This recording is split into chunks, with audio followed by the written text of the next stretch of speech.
Bonjour Hippolyte Girardot. Bonjour Philippe. Vous êtes comédien, vous avez vu la dernière fois dans ce studio et sur les écrans dans Je ne rêve que de vous. Vous incarniez Léon Blum, c'était avec Elsa Zilberstein. Changement de registre cette fois avec La Daronne qui sort mercredi. Film européen, partenaire européen, je m'en réjouis. Film de Jean-Paul Salomé avec Isabelle Huppert. Vous savez quoi, une fois n'est pas coutume, on va démarrer par la bande-annonce. Elle est où l'interprète? L'interprète, bordel! Vous êtes en garde à vue pour trafic de stupéfiants. Nika, trouve-moi ce camion. Khadija, il y avait combien dans ce camion? Il y avait au moins une tonne. Il n'est pas parti en fumée. Billets de banque et drogue. Il est mignon celui-là. Il est où le shit de monsieur? Eh, il cherche. Vend un demi-mètre de frappe à 250. Ouais, on bouge là, frère. La galérance, elle est finie là. La galérance, elle est finie. Anna, Madame Bin Barka. Il y a Darkman.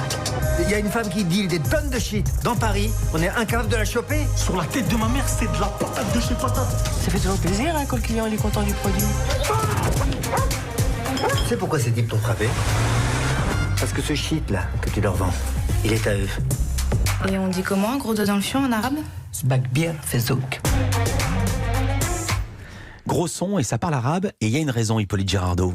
Eh ben oui, parce que notre héroïne, donc, qu'on appellera la Daronne, incarnée par Isabelle Huppert, est une interprète judiciaire, c'est-à-dire et qui parle arabe, c'est-à-dire c'est quelqu'un qui est, qui est mandaté par un enquêteur, un commissaire, peu importe, pour traduire les suspects qu'on a arrêtés quand on ne comprend pas leur langue. Ouais.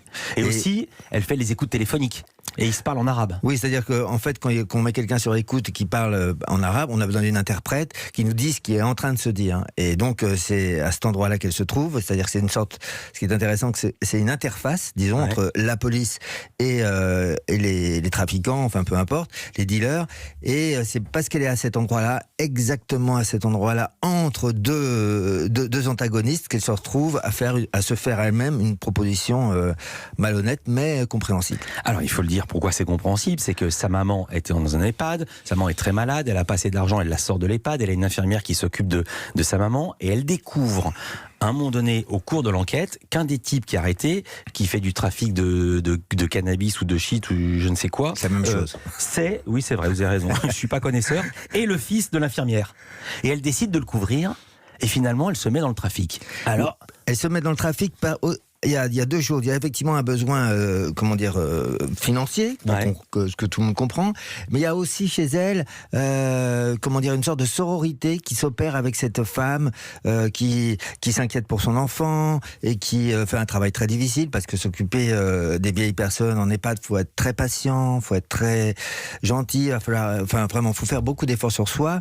Et elle a une sorte de complicité avec cette femme. Et c'est à cet endroit-là, pour sauver son fils, en fait, qu'elle triche vis-à-vis de sa mission. Mais ce dont on n'a encore pas parlé, Hippolyte Girardot, c'est de vous, de votre personnage. Vous parlez de complicité, vous êtes le commandant de police, c'est votre première grosse enquête, mais vous êtes aussi l'amant de la traductrice, c'est-à-dire d'Isabelle Huppert. Voilà, alors évidemment, tout ça serait beaucoup moins marrant s'il n'y avait pas effectivement cette proposition de comédie qui est qu'effectivement Isabelle Huppert se retrouve être ma chérie et celle que avec qui j'aimerais vraiment avoir une grande histoire d'amour, mais je suis son employeur, je suis commissaire, et donc évidemment elle va me trahir, et c'est évidemment à cet endroit-là qu'il y a la possibilité d'une comédie, quoi. C'est-à-dire que c'est vraiment de la commedia dell'arte pour le moment, à cet endroit-là en fait. C'est de la comédie, oui, mais c'est très très fin comme comédie. Oui, non, mais c'est pas du tout... Quand ça démarre, on n'est même pas dans la comédie, on est dans un vrai polar. C'est ce que je vous dis, c'est-à-dire à partir du moment où elle fait ce pas de côté, à partir de ce moment-là, on peut s'amuser et faire de la comédie aussi. Oui, c'est un film en plusieurs étapes. Au début, c'est très réaliste, après ça devient loufoque, après même barré, après dans la troisième partie, c'est beaucoup plus sensible entre vous et Isabelle Huppert. C'était un choix du réalisateur ou vous l'avez joué comme ça?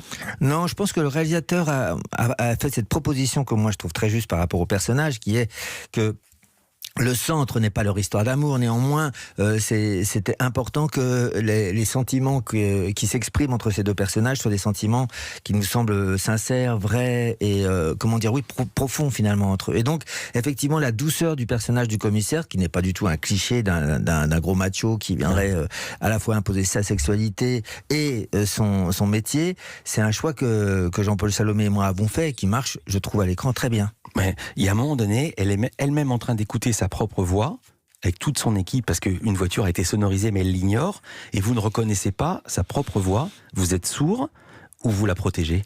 Non, je crois qu'il ne la reconnaît pas.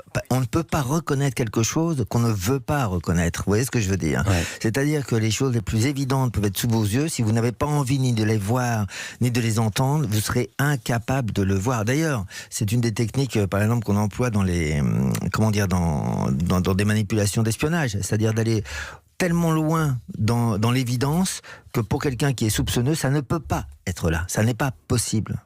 C'est trop fort. Ouais, vous restez avec nous, on a plein de choses inconnues à apprendre de vous. Justement, Hélène Manarino arrive dans ce studio. À tout de suite.